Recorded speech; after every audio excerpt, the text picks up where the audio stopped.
YSI has helped me in lots of different ways in my own professional development. I think the main area would be creativity. I love observing the students being creative in the classroom, and when they come up with ideas, it further encourages me to kind of, facilitate that creativity, and that in itself then encourages me to be more creative, particularly with the speak outs. It can be quite challenging to do a presentation involving art, a little bit of drama maybe, voice coaching, all of those kind of different things come together. I think it was Einstein said, creativity is intelligence having fun. So that's what I've definitely got in the last couple of years. It's just, they're still learning, but they're having fun while learning, and they can be as creative as they like. The skills that are needed by a YSI guide really is to be organised right from the beginning throughout the whole project.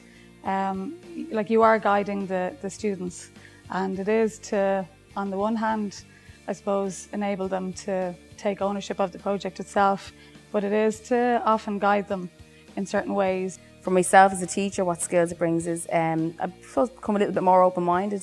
As a teacher, you're in the classroom, you're up front all the time. In the Young Social Innovators, it's not like that. We're all together, working together as a team. Motivational skills would be a big one. Organisational skills, communication skills, different bits and pieces like that. But it is to delegate the work to them, and it is to make sure that they, I suppose, take ownership of it and make it their own.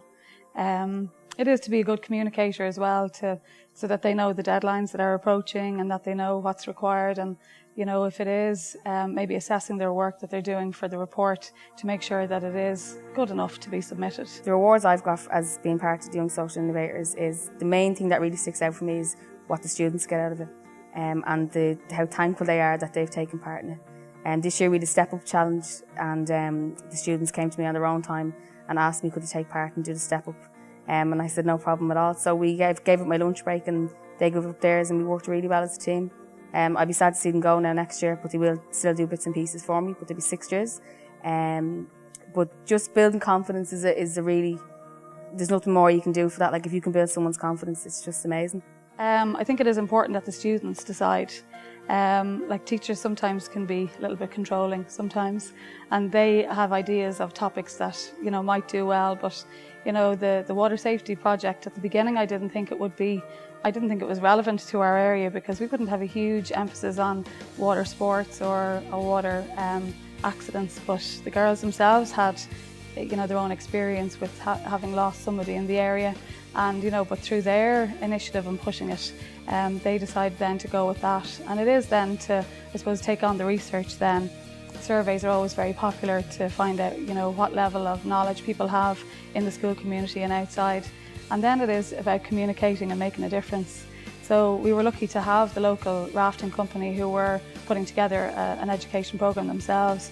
So when you have somebody on board like that with expertise, it does give them a bit of guidance that you mightn't have yourself. So it's about developing it, doing something to make a difference and communicating it.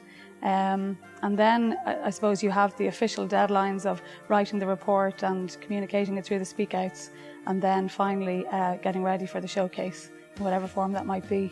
But it does extend over the whole of the year. It's a very busy year, but if the students want to do it and get involved, they're brilliant. It makes it all more beneficial for everybody. So the support's available for teachers and the resources available for teachers that are taking part in YSI. There's various. There's training workshops in September and January, which are excellent. You get a pack there and you can go through. So it's like a guidebook. We'll guide you along the way.